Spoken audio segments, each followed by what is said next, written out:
So, me and my friend Shane just got back from seeing Kung Fu Panda 3.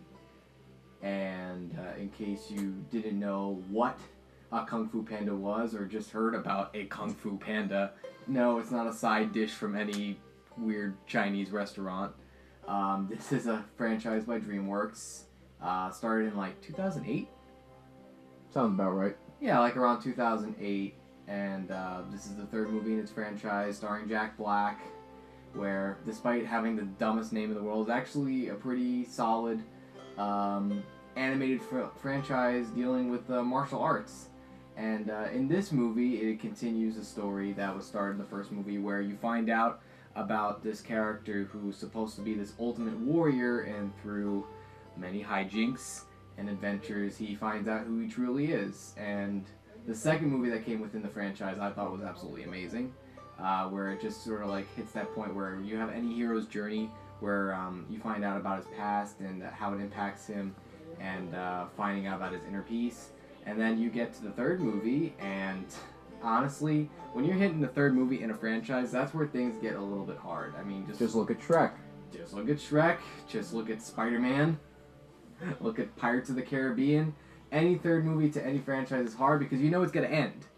How are you going to top what you did in the last two movies? And to a point, you pretty much are doing the impossible in some ways. But kind of doing the impossible, but at the same time, you kind of want to complete the franchise or complete the series.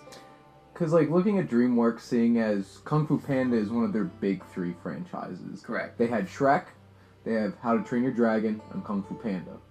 The only third film in any franchise that DreamWorks has put out has been Shrek the Third. Right. Which was devoid of every single bit of charm that the first two Shrek movies had. It had a scene where Mike Myers' ass was getting scratched. That is true. And the big thing with Kung Fu Panda is that it lives and breathes based off of its charm. Right. And if this movie didn't have the charm, it would sure is not going to be one of the best movies DreamWorks put out.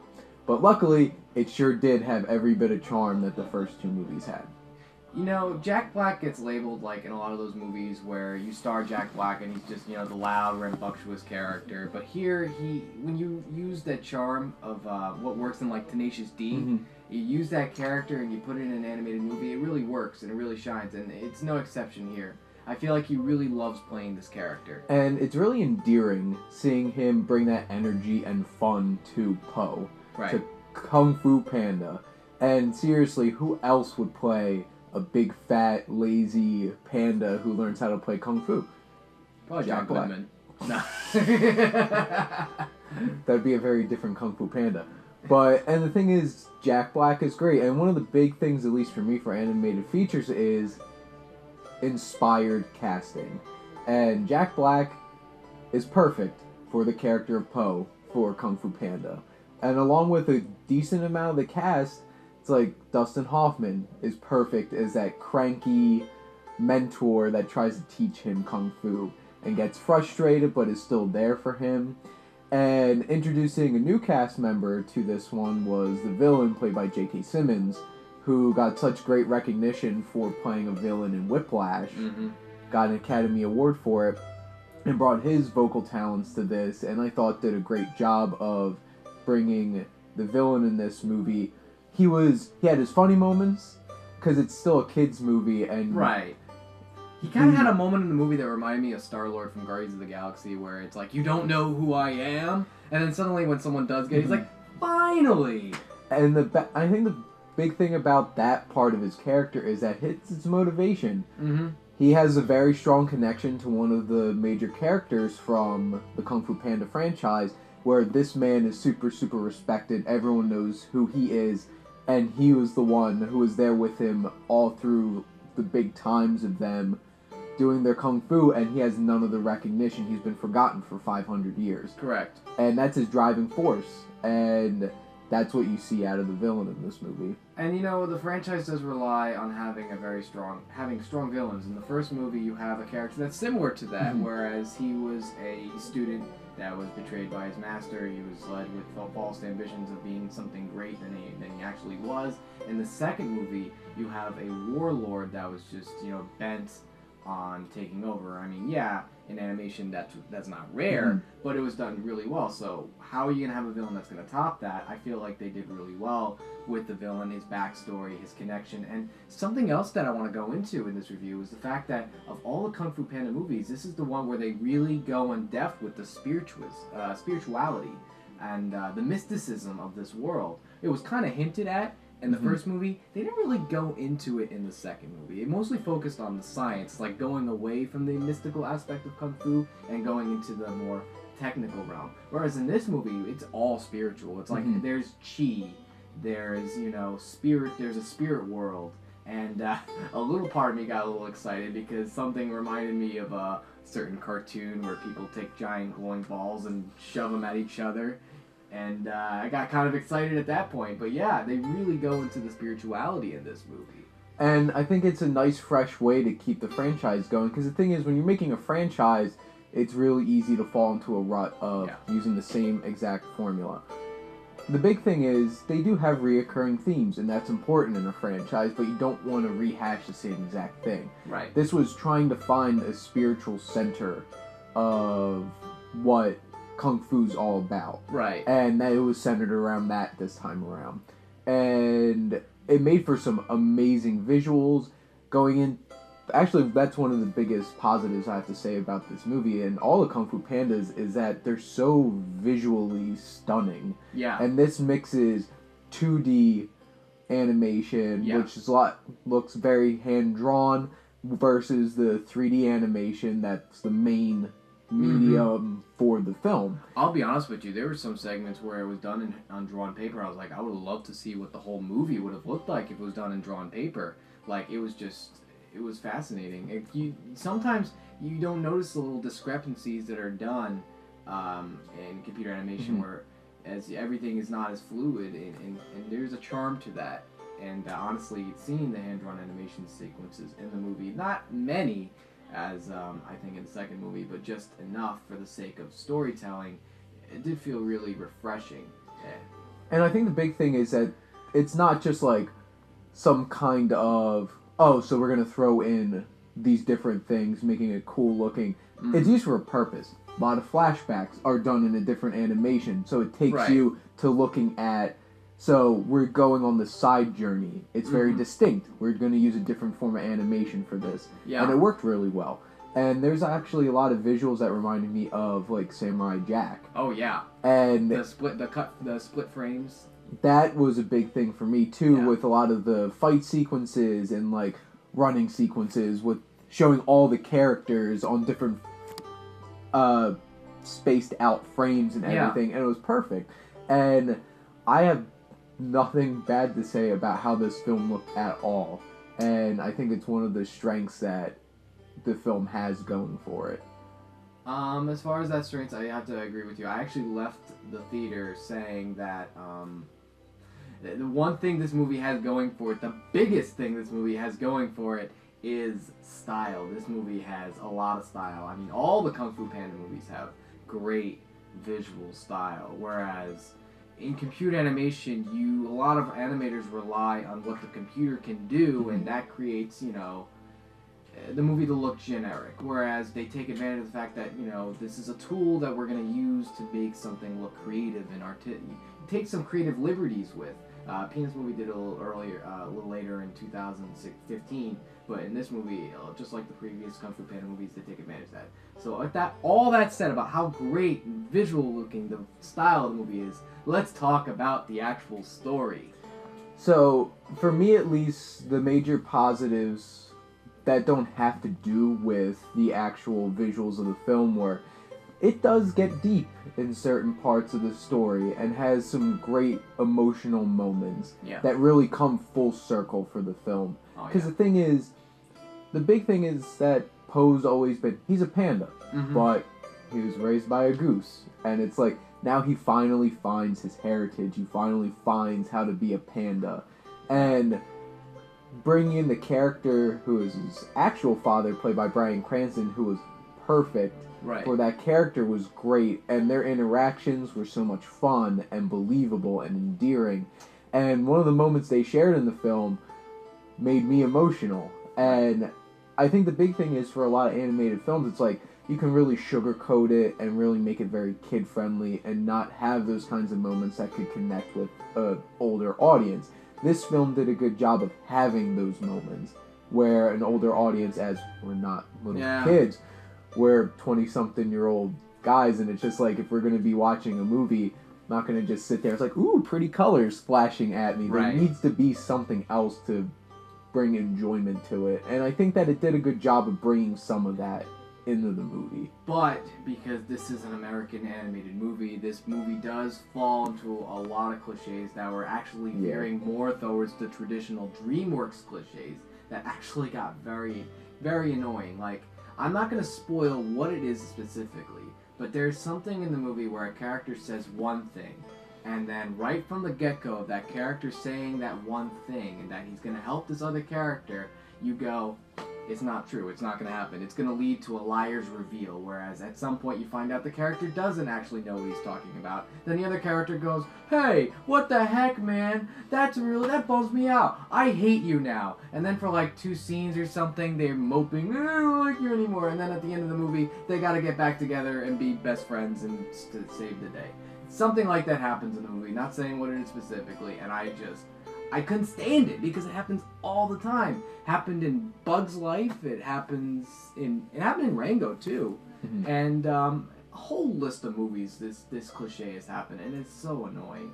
And like, the overall story, I think, was very strong and the one thing that I love about Kung Fu Panda is that it is very inspirational. It has a great message to it, and the overall story, I think, the arc that we go through with the story is great. The thing is, a lot of the stuff is by the numbers. Yeah. And to like fill in the gaps between like those really big messages or those sentimental scenes that I brought up earlier. Right. There are a few characters that some of the returning characters really underutilized, might not have been able to get like the best out of. Like some of the vocal talents like Lucy Liu, even Angelina Jolie, their characters did not have big parts that it's like they're probably getting paid tons of money. I actually joke how in most of the Kung Fu Panda movies you could actually count on one hand how many lines Jackie Chan, the character, has. When you have Jackie Chan have more lines than you at some point, you know that the characters could have been fleshed out. But like you're saying, there are a lot of characters in the movie that need to be expanded on at least.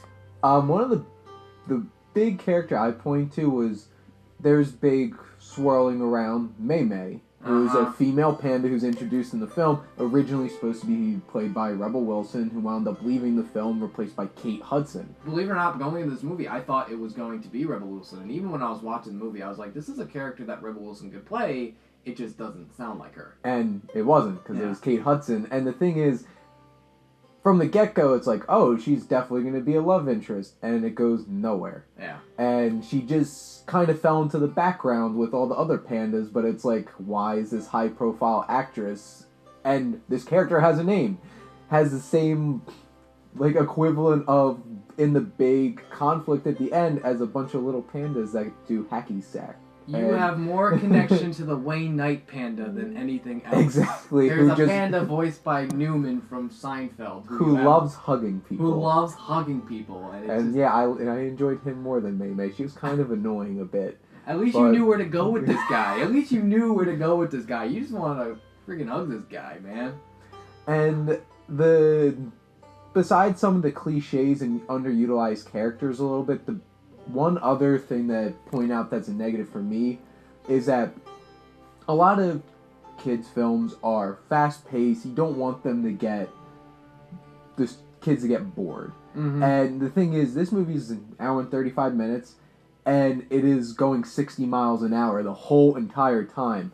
And there's certain moments in the film that's like, they did have some nice moments, and when you did have that emotional scene between Poe and his dad, it gave some time to breathe, and it was nice, and it's like, there should have been a couple more where you could just take a step back. And then one of the points you brought up is like that cliche of the liar's reveal. Under 2 minutes, they're made up and back ready to go, and it's just like, well, if the movie's going that fast, there's no time to really like feel any kind of betrayal or anything like that. And it's just solved like that. And the thing is, pacing is really important in a film. You don't want things to be just like a snail's pace, making your audience feel bored. Yeah. You also don't want it to be going so quick that you don't have a chance to bring in those emotional scenes. And there was some pacing issues.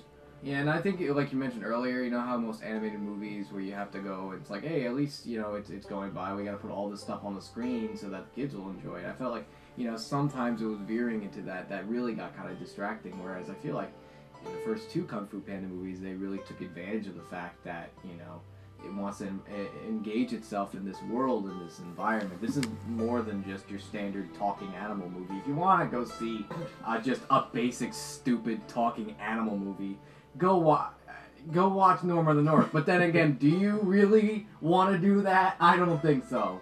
I didn't see it. I'm not going to see it. You should not see Norm of the North. Also, one of the major positives for me is I'm a big fan of the Kung Fu Panda series, and I love the fight scenes that they have in these movies. And they don't pull punches where it's just like, they're really quick because it's like, it's a kid's movie, you don't want to show a lot of violence. They make it fun. Yeah. And they make it incorporate things where it's not going to scare the kids, but it's so well choreographed and so awesome looking. Yeah. And right off the bat, the movie starts, you're jumping right into a fight between two major martial arts masters, and it's so cool and such.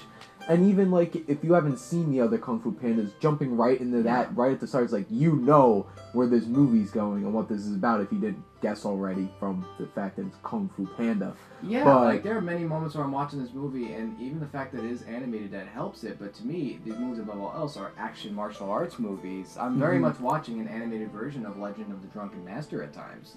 And, you know, you got Jackie Chan in there, too, doing the drunken master sort of stuff, and even Poe doing that, because it's very much like the whole idea of Kung Fu is that you're not using your energy, you're just sort of like working around the world, and everybody has their own advantages. And that's why you got the different styles, even though like each animal was like their own specific thing.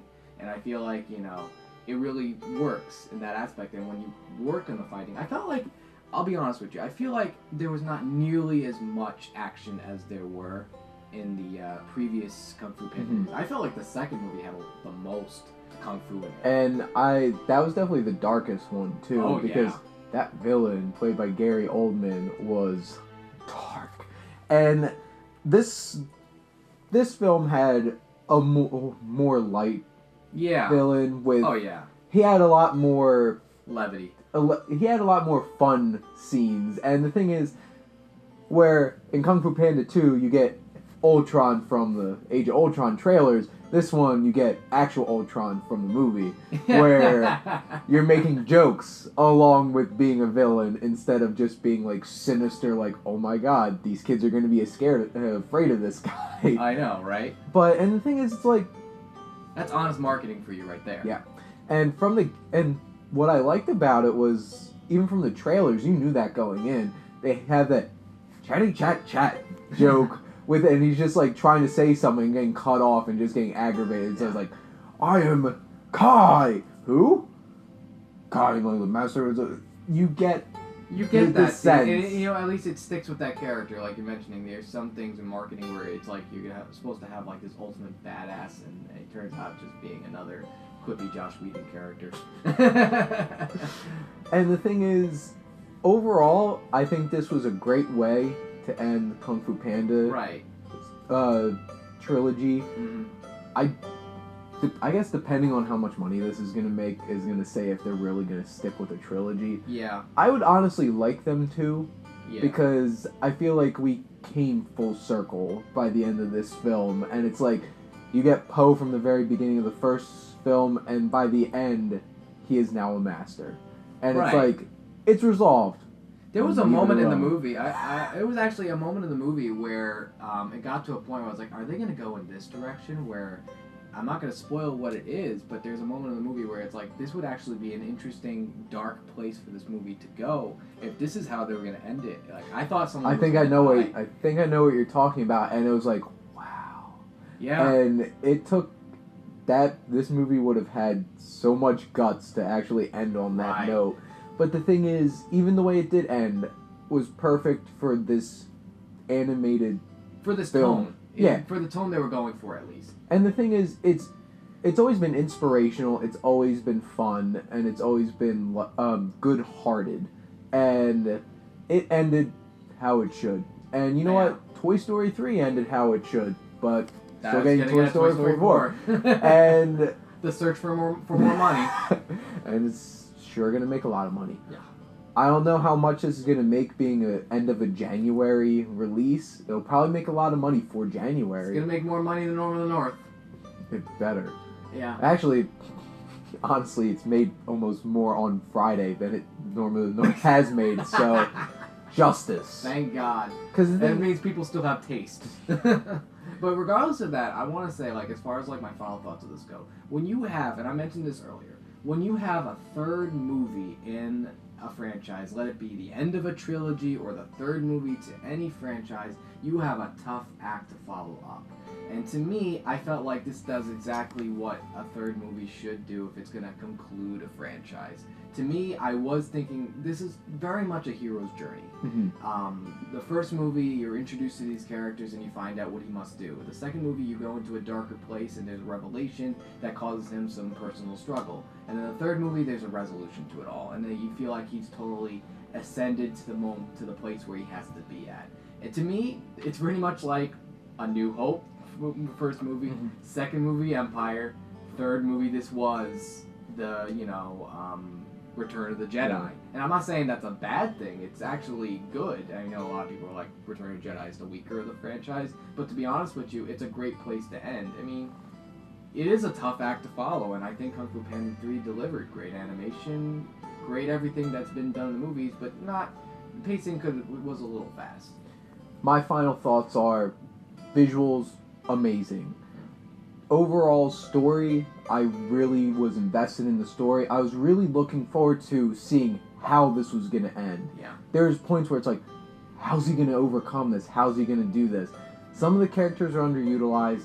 The pacing was maybe a little too fast to really grasp a lot of some of the more like serious moments. But overall, I love these movies, and I did love this one. And the big thing for me is, final thought on a movie is, does it have some kind of it factor enjoyment kind of thing?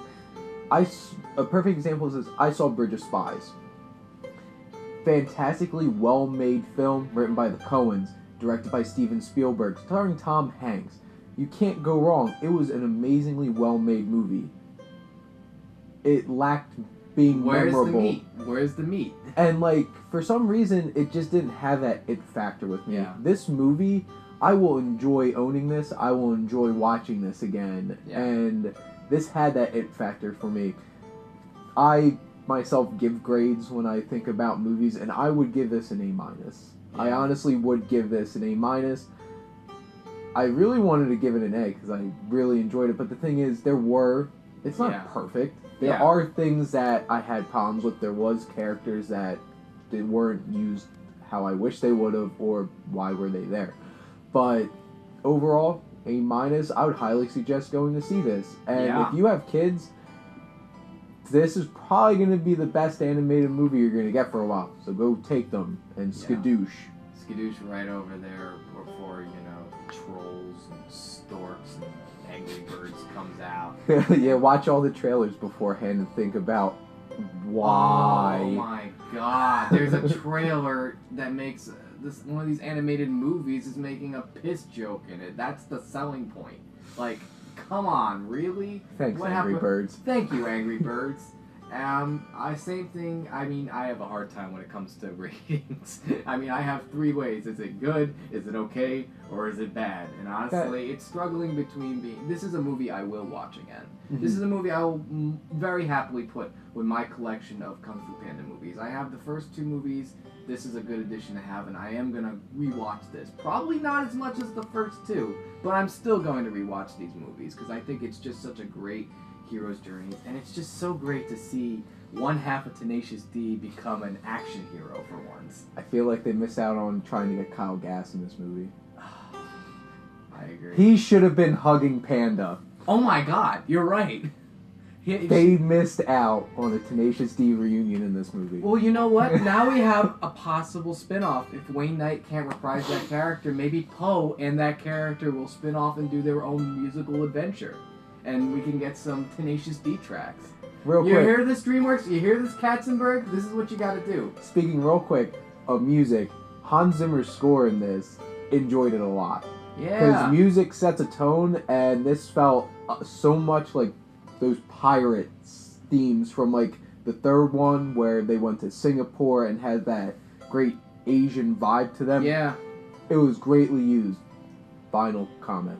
I actually wanted to go off of that comment. I know we're going off on a little bit of a tangent. We already Hey, gave the we're final thoughts. here to talk about the movie. Exactly, and that's why you guys are watching it, liking the button and all that fun stuff. But yeah, like, I love the fact that one of the characters had his own theme. Like, the villain had a really cool, I guess it was like a banjo slap type of thing with his character, and it just felt very appropriate. When you think of, like, character working with music, it's gotta match. And to be honest with you, I thought it was a really good musical track.